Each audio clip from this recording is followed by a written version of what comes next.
तो कहानी की शुरुआत में एक लड़की को दिखाते हैं जो बर्फीली सुनसान रात में ड्राइव कर रही थी। लड़की का नाम है सूजिन, अच्छा हुआ सूजन नहीं है।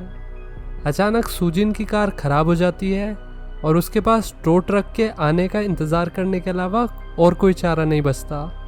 उसने अपने हस्बैंड डोंगसू को फ़ोन लगाया यहाँ की सिचुएशन बताने के लिए।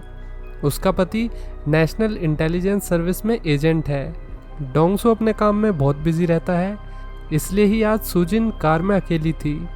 बिजी होने के बावजूद भी डोंगसू ने उसका फ़ोन नहीं रखा क्योंकि वो अपनी वाइफ सूजिन से बहुत प्यार करता था। उनकी शादी भी 1 महीने पहले ही हुई थी, हालांकि ये रिलेशनशिप में सालों से है। तो सूजिन के कहने पर डोंगसू ने उसके लिए गाना भी गाया, वो भी अपने साथियों से छुप के, ताकि कोई उसका मजाक न बनाए। उनकी बात हो ही रही थी, इसी बीच सूजिन के पास एक अजनबी आता है जो उससे बड़े फ्रेंडली तरीके से बात करता है। उसने कहा कि आप यहाँ फंसी हुई है, अगर आप चाहे तो मैं आपकी मदद कर सकता हूँ। लेकिन लड़की ने पोलाइटली मना कर दिया, ये सोचते हुए कि यहाँ आसपास कोई नहीं है और अजनबी कोई चोर लुटेरा भी हो सकता है। इस अजनबी ने ज़्यादा दबाव नहीं दिया और सूजिन के मना करते ही वो अपनी कार की तरफ लौट गया। ये जा क्यों नहीं रहा?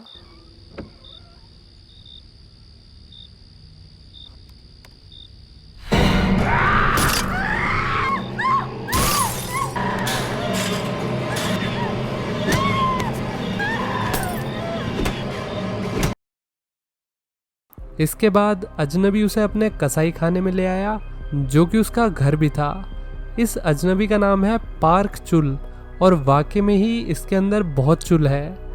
ये कोई आम क्रिमिनल नहीं है, बल्कि ये तो एक साइकोपैथ है जिसे जवान लड़कियों को किडनैप करके उन्हें टॉर्चर करने में मज़ा आता है। अपने विक्टिम से मज़े लेके पार्क चुल उसे काट देता है और यही काम वो सूजिन के साथ भी करने जा रहा था। सूजिन को उसने पूरी तरह से निर्वस्त्र कर रखा था, उसने उसके साथ गलत काम भी कर लिया। सूजिन जानती थी कि इस वहशी दरिंदे के चंगुल से जिंदा निकलना पॉसिबल नहीं है, फिर भी उसने आखिरी कोशिश करते हुए कहा कि मुझे छोड़ दो, मैं प्रेग्नेंट हूँ। सूजिन को मारने के बाद पार्क चुल ने उसकी बॉडी को काटना शुरू कर दिया। इसी काम में लड़की की एंगेजमेंट रिंग उछल के सीवर में गिर गई, लेकिन पार्क ने इस पे ध्यान नहीं दिया।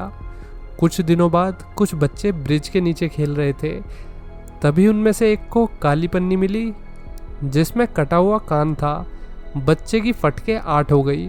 फिर जल्दी यहाँ पुलिस पहुँच गई और बॉडी के रिमेनिंग पार्ट्स को ढूंढते ढूंढते रात हो गई।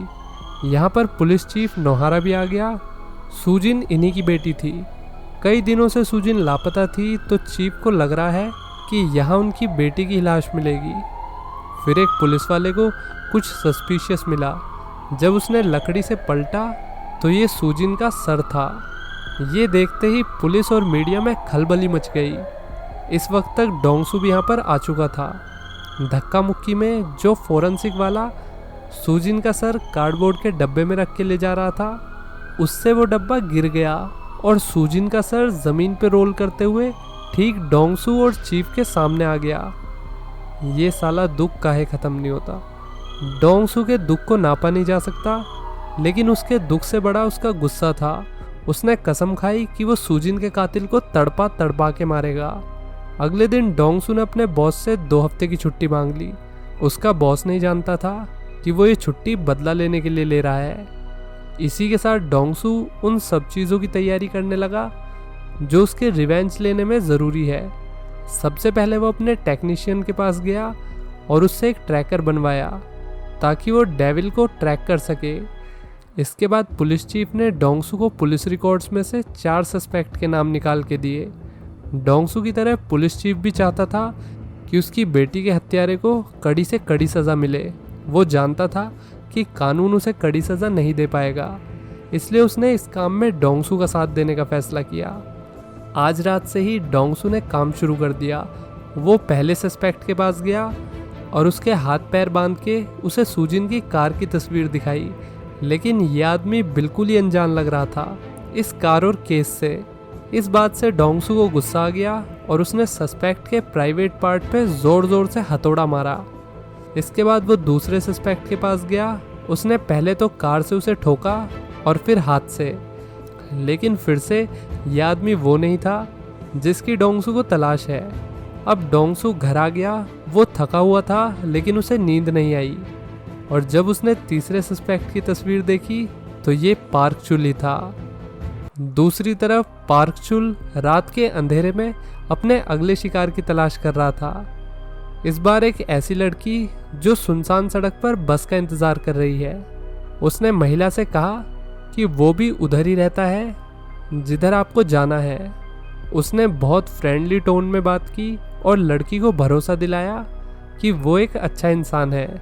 लड़की को लगा कि शायद इस वक्त भगवान ने इसे उसकी मदद करने के लिए भेजा होगा, इसलिए लड़की ने उससे लिफ्ट ले ली। लड़की के कार में बैठते ही पार्क चुल के एक्सप्रेशन ही बदल गए। वो ना तो उसकी तरफ देख रहा और ना ही उसकी किसी बात का जवाब दे रहा। फिर उसने पीछे से लोहे का पाइप निकाला और कहा, क्यों, आपको लग रहा है ना कि आपने गलती कर दी? फिर पार्क चुल इसे भी अपने कसाई खाने ले गया और उसने इसके साथ भी वही किया जो सुजिन के साथ किया था। अगले दिन डोंगसू पार्क चुल को ढूंढते हुए उसके पेरेंट्स के घर पर पहुंच गया। वो यहाँ इंश्योरेंस एजेंट बन के आया था। पार्क की माँ ने बताया कि उसका बेटा उनके साथ नहीं रहता। वो तो बहुत पहले अपने माँ बाप और बेटे को छोड़ के चला गया था। पार्क चुल का लड़का लकीली घर पे ही था और उससे डोंगसू को फाइनली पता चलता है कि इस वक्त पार्क चुल कहाँ रह रहा है। तो डोंगसू बिना वक्त ज़ाया किए पार्क चुल की करंट लोकेशन पर पहुंचता है, जहां पर हाल फिलहाल पार्क अभी नहीं था। डोंगसू को उसके कबर्ड में महिलाओं के बैग मिले और उनके अंडरगारमेंट्स भी। फिर एक दरवाजे से होते हुए वो पार्क चुल के कसाई खाने में पहुंच गया, जहां पार्क चुल अपने विक्टिम्स को टॉर्चर किया करता था। वहां उसे सीवर में सुजिन की एंगेजमेंट रिंग भी मिल गई, जिससे ये कन्फर्म हो गया कि वो आदमी पार्क चुल ही है। तो इधर पार्क चुल बच्चों को घर छोड़ने की जॉब कर रहा था। ये जॉब इस साइकोपैथ के लिए ड्रीम जॉब से कम नहीं। तो सभी बच्चों को घर छोड़ने के बाद एक लड़की कार में रह गई, जिसे पार्क चुल एक प्लांटेशन में ले आया। वो तो डोंगसू वहाँ सही वक्त पर आ जाता है। पार्क चुल को लगा कि डोंगसू कोई मामूली पुलिस वाला है, इसलिए उसने डोंगसू को फाइट के लिए चैलेंज कर दिया। एक स्पेशल एजेंट के लिए उसे मारना बहुत आसान था। फिर भी डोंगसू ने उसे जिंदा छोड़ दिया और उसके मुंह में एक माइक्रोफोन और ट्रैकर डाल दिया ताकि वो बार बार उसे सज़ा दे सके। फिर डोंगसू ने उसका हाथ तोड़ दिया।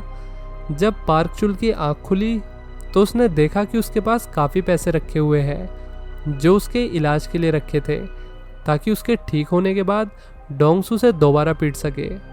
इसके बाद पार्क चुल एक टैक्सी लेता है, क्योंकि वो इस कंडीशन में कार नहीं चला सकता। टैक्सी में पहले से एक पैसेंजर बैठा हुआ था।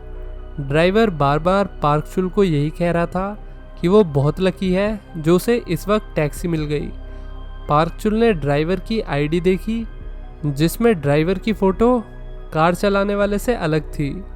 दरअसल ये दोनों लुटेरे थे और इन्होंने पार्क को लूटने के लिए टैक्सी में बैठाया था।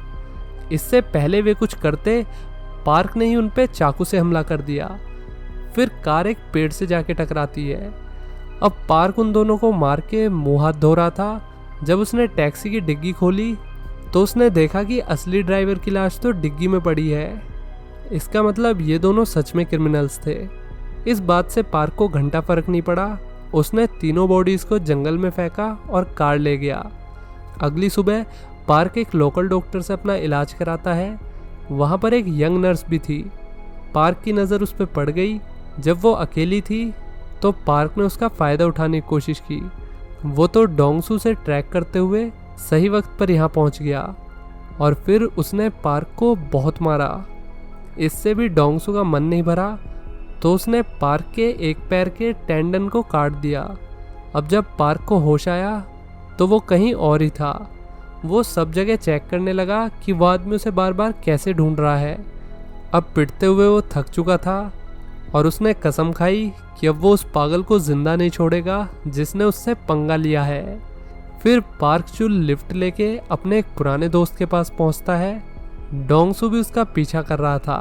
तभी डोंगसू के पास चीफ का फ़ोन आता है, जो उससे ये कह रहे थे कि अब उसे रुक जाना चाहिए। चीफ ने डोंगसू को अपनी छोटी बेटी के दबाव में फ़ोन किया था। फिर छोटी बेटी किम ने भी बात की और डोंगसू को खूब समझाया कि इस सब से उसे कुछ नहीं मिलेगा। डोंगसू ने उसकी बात नहीं सुनी और फ़ोन रख दिया। यहाँ हम देख सकते हैं कि डोंगसू की साली किम उसे पसंद करती है और उसकी केयर भी। इधर पार्क चुल अपने दोस्त के घर पहुँच गया। असल में मूवी का जो नाम है आई सॉ द डेविल, उसमें डेविल पार्क चुल का ये दोस्त होना चाहिए। ये बंदा बहुत बड़ी जगह में रहता है।